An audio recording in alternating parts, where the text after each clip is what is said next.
আসসালামু আলাইকুম প্রিয় স্বপ্নবাজের দল।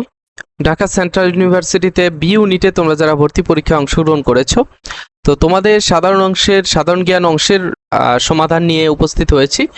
সো 51 থেকে একেবারে 100 পর্যন্ত যে সমাধানগুলো সবগুলোই তোমাদেরকে অ্যান্সার জানিয়ে দিচ্ছি। তো চলো, কয়টা অ্যান্সার হয়, কত মার্ক পাও সেটা আমাকে কমেন্টে একটু জানাও। আর আমরা বাংলা এবং ইংরেজির সলিউশনগুলো আমরা আমাদের ভিডিওর মাধ্যমে জানিয়ে দিয়েছি তোমাদেরকে। সো দেখে নিতে পারো আমাদের চ্যানেল ফারুক একাডেমি এবং লেভেল আপ স্কুল এবং ফেসবুক পেজ থেকে। ঠিক আছে, ওকে। প্রথমটা রাষ্ট্রভাষার মর্যাদা পায়, বাংলা রাষ্ট্রভাষার মর্যাদা পায় 56 সালে, যখন সংবিধান নতুন করে করা হয়, তৈরি করা হয়, তখন বাংলা ভাষার মানে সংবিধান সংশোধনের ক্ষেত্রে তখন এটা বাংলা ভাষা স্বীকৃতি পায়। এরপর হচ্ছে বাংলায় ইউরোপীয় বণিকদের মধ্যে প্রথম আসে পর্তুগিজ, যারা আছে পর্তুগালের নাগরিক তারা। সার্কের সচিবালয় অবস্থিত হচ্ছে কাঠমান্ডুতে। হ্যাঁ, কাঠমান্ডু, এটা দাগাতে ভুলে গেছি, কাঠমান্ডুতে। এরপর হচ্ছে রাষ্ট্রপতি পদে নির্বাচন করার ন্যূনতম বয়স হচ্ছে 30 বছর। এরপরে দ্য ফার্স্ট ইনভেস্টিগেশন, এটা কার? এস এম সুলতানের। তারপরে হচ্ছে রাষ্ট্রের চতুর্থ স্তম্ভ হচ্ছে সংবাদ মাধ্যম। তারপরে লালবাগ কেল্লা, এটা হচ্ছে শায়েস্তা খান। তোমরা যারা লালবাগ কেল্লায় গিয়েছো অলরেডি তোমরা জানো, আর পড়েছো তাদেরকে জানাই আছে। নাসাউ কোন দেশের রাজধানী? বাহামা। ঠিক আছে, বাহামা দ্বীপপুঞ্জ যেগুলো রয়েছে, অনেকগুলো দ্বীপ, সেটা মিলে একটা রাষ্ট্র বাহামা, তার রাজধানী হচ্ছে নাসাউ। আচ্ছা, একজন ক্রেতা যেই বাজারে থাকে সেটা হচ্ছে মনোপসনি, আর একজন বিক্রেতা যদি থাকে সেটা হচ্ছে মনোপলি। ঠিক আছে, এরপর হচ্ছে আফ্রিকান কোন কান্ট্রি বাংলাদেশকে সর্বপ্রথম স্বীকৃতি দেয়? সেনেগাল। আর এরপর হচ্ছে সোয়াপস অফ নো গ্রাউন্ড, এটা হচ্ছে বঙ্গোপসাগরে অবস্থিত। আমি তোমাদের সাম্প্রতিক ক্লাস যেটা নিয়েছিলাম, দৌড়াথন ক্লাস, সেখানে কিন্তু এটা আমি আলোচনা করেছি, এখান থেকে এসেছে। সো এরপর হচ্ছে আমাদের গ্রিনিসের মান সময়, অর্থাৎ গ্রিনিসের যে টাইম, তার সাথে আমাদের পার্থক্য হচ্ছে 6 ঘন্টার। ঠিক আছে, লন্ডনের সাথে আমাদের পার্থক্য 6 ঘন্টার। এরপরে আরব লীগের সদস্য নয় হচ্ছে ইরান। ইরান আরব দেশ নয়, যার কারণে ইরান সদস্য নয়। কাতার, ইরাক, কুয়েত এইগুলো হচ্ছে সংযুক্ত আরব আমিরাত, মিশর, তারপরে হচ্ছে এই কান্ট্রিগুলো, ইয়েমেন, ওমান, এইগুলো হচ্ছে আরব লীগের সদস্য। পৃথিবীর গভীরতম স্থান হচ্ছে ম্যারিয়ানা ট্রান্স, এটা বঙ্গোপসাগরে অবস্থিত। হ্যাঁ, এটা বঙ্গোপসাগরে অবস্থিত। আচ্ছা, ভারত মহাসাগরে অবস্থিত। এক্স্যাক্টলি বঙ্গোপসাগরে কিনা আমি ঠিক বলতে পারছি না, তবে ভারত মহাসাগরে অবস্থিত। এরপরে হচ্ছে বেনাপোল স্থলবন্দর সংলগ্ন ভারতীয় স্থলবন্দর কোনটা? পেট্রাপোল। ঠিক আছে, পেট্রাপোল। বাংলাদেশের বিচারপতিকে নিয়োগ দেওয়া হচ্ছে রাষ্ট্রপতি। হ্যাঁ, বিচারপতি হচ্ছে সংসদ সদস্য, প্রধানমন্ত্রী, সচিব, এগুলোর ঊর্ধ্বে। সো এদের দ্বারা বিচারপতি কখনো নিয়োগ প্রাপ্ত হয় না, নিয়োগ প্রাপ্ত হতে পারে রাষ্ট্রপতি দ্বারা। রাষ্ট্রপতি হয় কে সাধারণত? দেখো না, রাষ্ট্রপতি আমি যখন ছোট ছিলাম তখন হয়েছিল জিল্লুর রহমান, এরপরে আরো কে কে জানি আসলো, এরপরে চুপ্পু ছিল কিছুদিন। তো এনারা হচ্ছে মুরব্বী মানুষ, বৃদ্ধ টাইপের। তো ইনারা বিচারপতিকে নিয়োগ দিতে পারেন। বয়স এটা ম্যাটার না, কিন্তু অধিকাংশ যেটা হয় আর কি, যে বৃদ্ধ মানুষগুলোই যারা আছে তারাই আর কি এখানে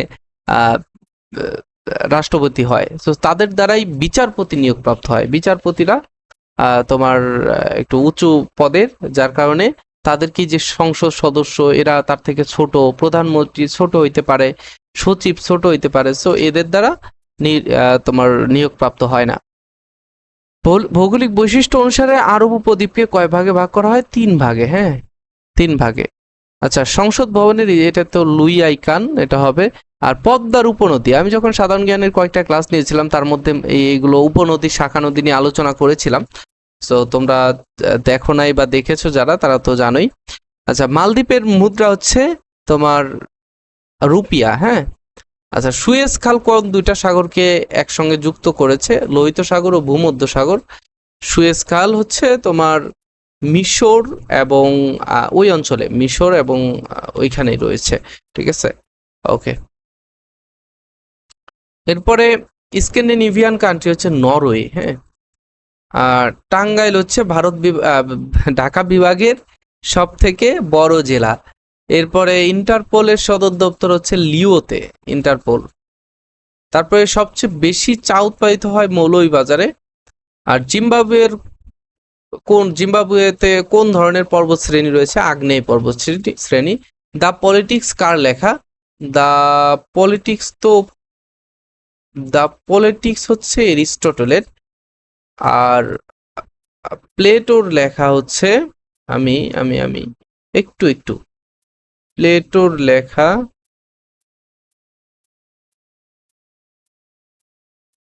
ওকে,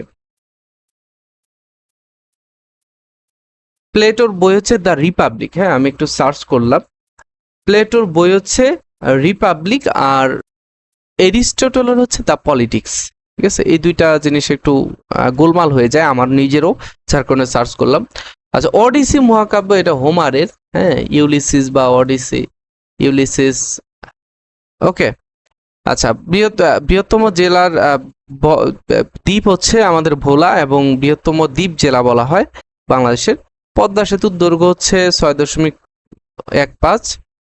আর বাংলাদেশের পতাকায় 4টি তারা রয়েছে। আর শিল্পনীতি সর্বশেষ করা হয় 2022 সালে, ঠিক আছে।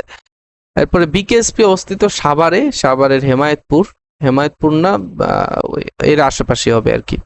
তারপরে হচ্ছে বাংলা একাডেমি প্রতিষ্ঠিত হয় 55 সালে। আর নোবেল পুরস্কার পান লেখক হিসেবে, সেটা হচ্ছে, এবং প্রত্যাখ্যান করেন জে পল সার্ত্রে, ঠিক আছে। মতিউর রহমান, তিনি ফ্লাইট লেফটেন্যান্ট ছিলেন। বরেন্দ্র জাদুঘর রাজশাহীতে। আচ্ছা, মতিউর রহমান ইনি হচ্ছে শহীদ হয়েছেন, এবং কিভাবে শহীদ হয়েছেন? ওই যখন বিমান পাকিস্তানে ছিল সেই, আমার ঠিক ওইভাবে খেয়াল নাই, তবে আমি যতটুকু মনে আছে যে বীরশ্রেষ্ঠ মতিউর রহমান তিনি একটা হেলিকপ্টার নিয়ে চলে আসে, হ্যাঁ, পূর্ব পাকিস্তানের উদ্দেশ্যে চলে আসে।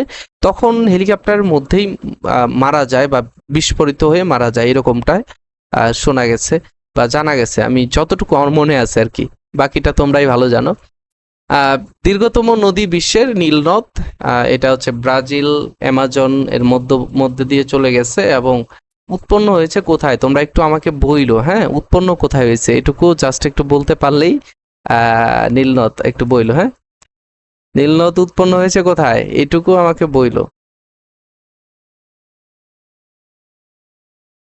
আচ্ছা, নীলনদ অ্যামাজনে কেন হবে, ব্রাজিলে কেন হবে? অ্যামাজন নদী ওইটা। ওকে, নীলনদ হচ্ছে তোমার এটা সুয়েজ খালে উৎপন্ন হয়েছে, আমি যতটুকু মনে আছে। সুয়েজ খাল হচ্ছে মিশরে। সো ওই দিকে কেন যাবে? আচ্ছা, আইন কর্মকর্তা হলেন অ্যাটর্নি জেনারেল, হ্যাঁ, সর্বোচ্চ আইন কর্মকর্তা। ভাস্কো দা গামা ভারতবর্ষে আসেন 98 সালে, এটা তো জানো, ভারত আবিষ্কার করেন। এরপর হচ্ছে আইসিআরসি এর সদর দপ্তর, রেড ক্রসের সদর দপ্তর জেনেভাতে। ন্যায় বিচারের প্রধান বৈশিষ্ট্য হচ্ছে বর্ণ বৈষম্য ছিল। আচ্ছা ছিল। ভূখণ্ড, বৃহত্তম ভূখণ্ড কোন মহাদেশে অবস্থিত? পৃথিবীর বৃহত্তম ভূখণ্ড কোন মহাদেশে অবস্থিত? সরি, এখানে প্রশ্ন বলছে পৃথিবীর বৃহত্তম ভূখণ্ড মহাদেশ কয়টি? আচ্ছা, 7টি।